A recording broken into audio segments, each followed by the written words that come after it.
Hello everybody, welcome to chapter 2.2. Today we're going to talk about polynomials of a higher degree. We're going to cover today how to understand that polynomials are continuous and they don't have any sharp corners. We're also going to talk about using the leading coefficient test, and that's going to help us understand end behavior of graphs of polynomials. And then we're also going to go over characteristics of zeros of polynomials and how to find those and determine what they're going to make our graph do. So let's begin with the definition that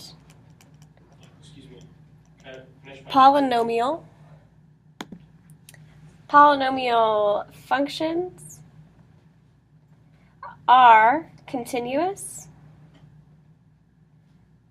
and they are curved. It could be as simple as a parabola, or it could be the cubic function that does some interesting things, or it could be even something like the 12th power, some huge exponent. It could do a lot of curves. So some examples of polynomials would be graphs like this. Again, maybe just that basic sort of cubic function that goes like this, or it could be more interesting. It could do a whole bunch of stuff, right? It could go up and down and up and back down again. This is what polynomial functions tend to look like. Some examples of what polynomial functions will never look like. So we'll just call these counter examples. Absolute value, right? Absolute value, the graph that comes to a sharp corner makes that classic V shape. We're so good at parent functions now, we understand that this is absolute value. Absolute value graphs would not be a polynomial function.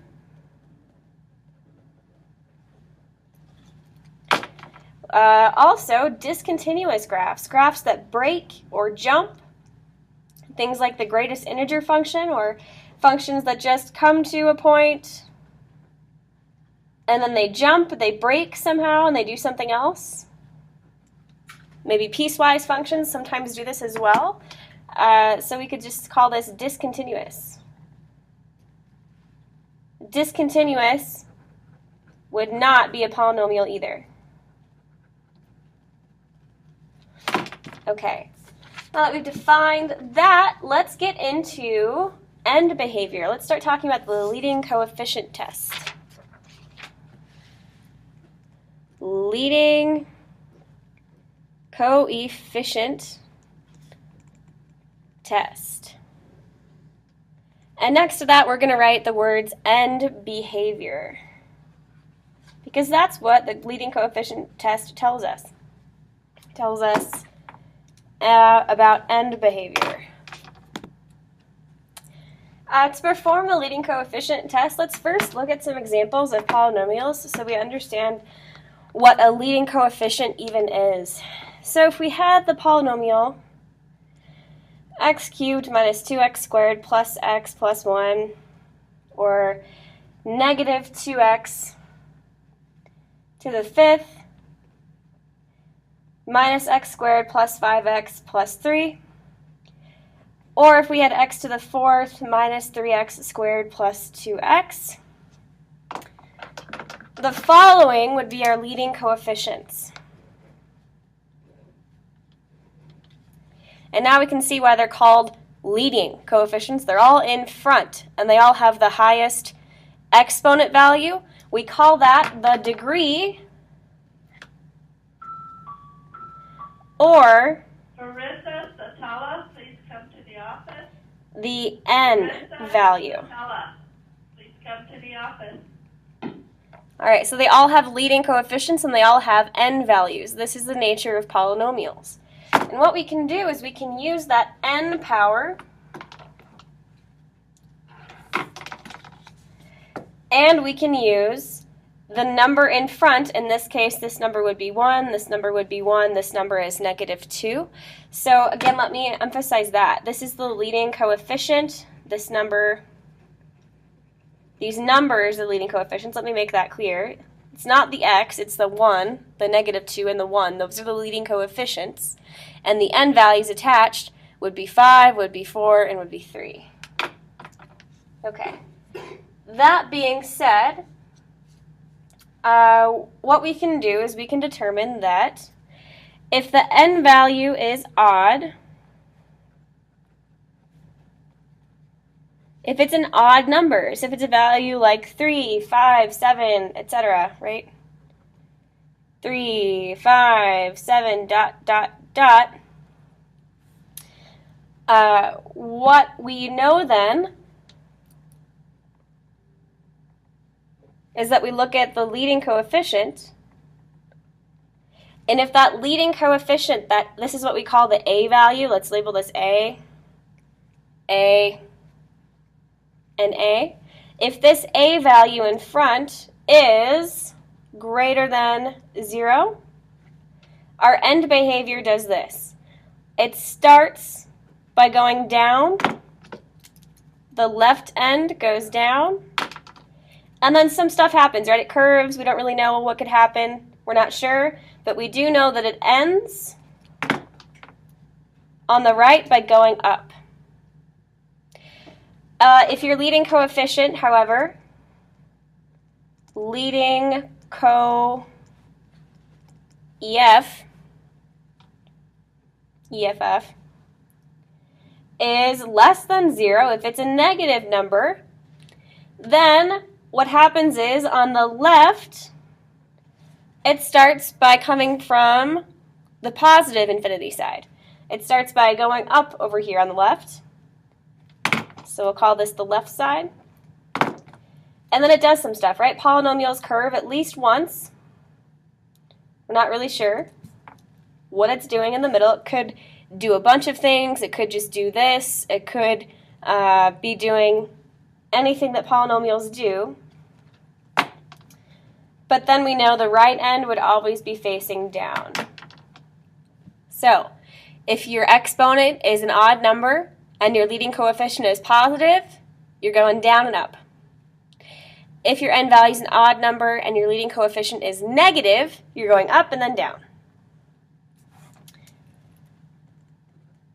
For the case when n is even, and then for the case where your leading coefficient, that A value, is positive, it starts up on the left side, and then it does some stuff. It could go, we're not really sure, but then it ends going up as well. If that leading coefficient, I'm going to call it A, right, because we can also call the leading coefficient the A value.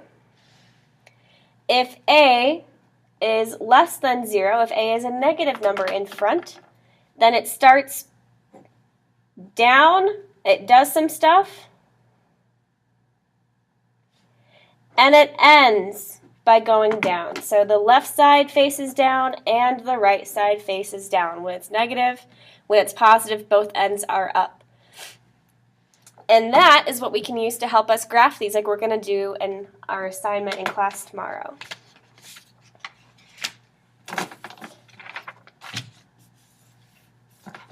Let's talk about monomial functions for a second.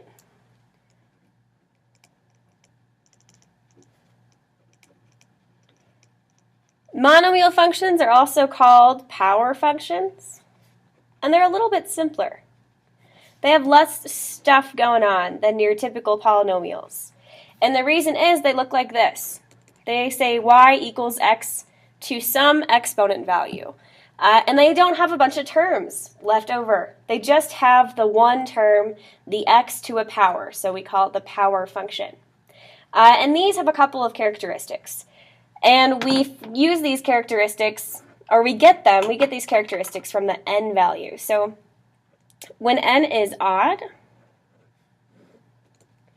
we know that our power function is going to be symmetric about the origin. When n is even, this power function would be symmetric about the y-axis. And again, through our assignment tomorrow, we're really going to start to see how those graphs have those characteristics. The last thing I want to talk about with you guys today are zeros of functions, zeros of polynomial functions. And to begin to understand these, I would like to go through a sample graph with you.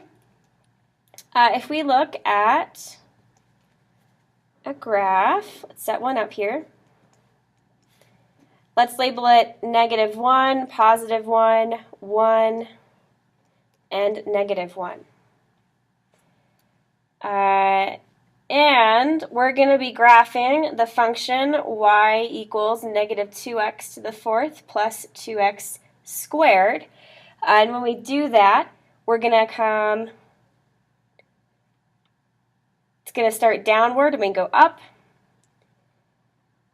We go down, we touch the x-axis, we don't cross it. We go back up, and then we cross the x-axis over here at 1. And this is what our graph is going to do. And we're going to identify a few things. We can see that this has roots or zeros at 1, 0, at the origin, and at -1, 0. It also has 3 things that we call turning points. And turning points happen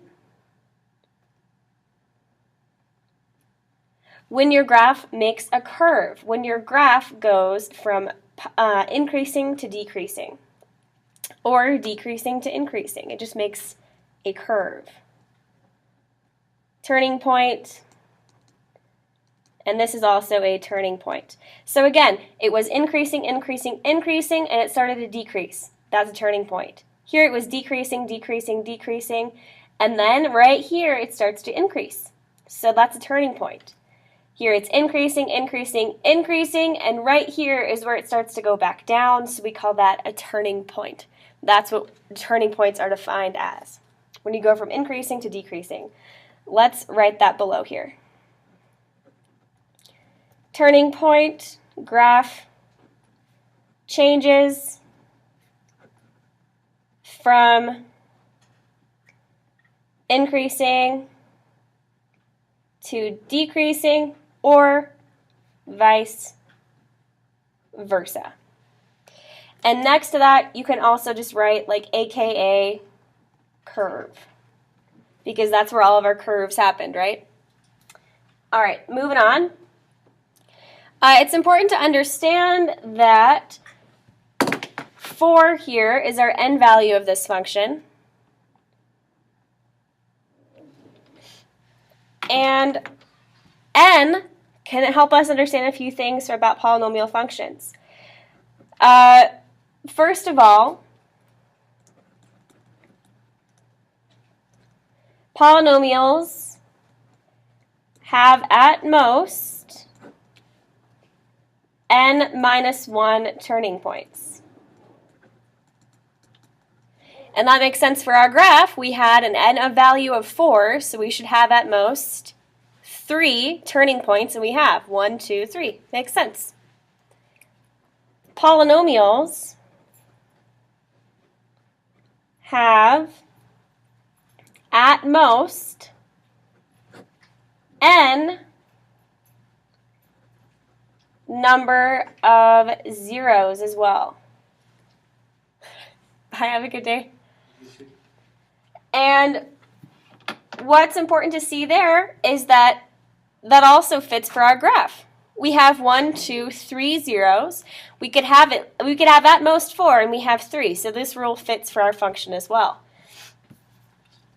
Let's do an example of finding zeros as well, so we can really see what's going on here. And let's use that one we were just using. So let's use f of x equals -2x to the fourth plus 2x squared. and we're going to be asked to find the zeros. And we can do that. We know by now that we need to factor this in order to start finding zeros of this function.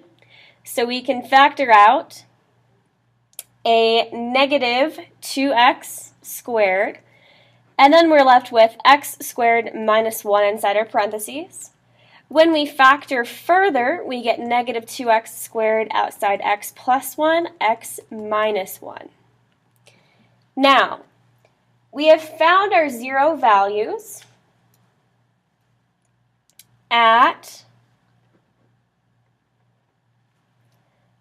0, at negative 1, and positive 1. But like I told you, zeros, these equations aren't intercepts. We write out our intercepts like this. 0, 0, negative 1, 0, and 1, 0. Great, so we've found our zeros. Let's talk about something though. There's an interesting thing that happened right here when this negative 2x squared became just one root. It became just x equals 0. Let's talk about that for a second. That brings me to the point of repeated zeros. And repeated zeros happen when you have a factor. After you've factored a polynomial, you get a factor x minus a to the k, where k is greater than 1. And your 0 is repeated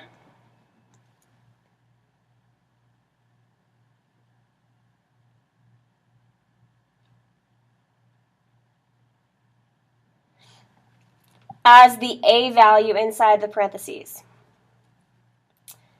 So we say repeated a 0 k times. And here's what we can look at. If we look at our example from our function, where we found that 0 equaled negative 2x squared outside x plus 1, x minus 1, we can see that this negative 2x squared fits this pattern. If we rewrite it a little bit, what this becomes is negative 2 outside of x minus 0 squared. Now here is what we can see. We can see that the 0, the a value, and we can see that 2 is the k value. We'll do a in an arrow, and we'll do k in an arrow. So the 0 of x equals 0, the 0 value of x equals 0, was repeated twice. Great, and here's what we can use in evaluating these polynomials and graphing them and really analyzing them. We can use the following rules. Whenever we have a factor that fits this repeated zeros rule, we can determine if k is odd, then the graph crosses the x-axis at a. If k is even, just like in our case, k was even, k was 2, the graph will touches, I should say, the x-axis at the a value. And let's make sure that that happened. Looking at our rule, we had an a value of 0 and we had an even k. So even k means our graph should touch at 0. Let's look and see, make sure that our graph did that. Here's our graph, here's 0, and take a look. Our graph does, in fact, at that repeated root of 0, touch the x-axis, and it does not cross. So that's a little bit on what zeros will do when we graph them. That's all I have to show you. We'll see you in class tomorrow.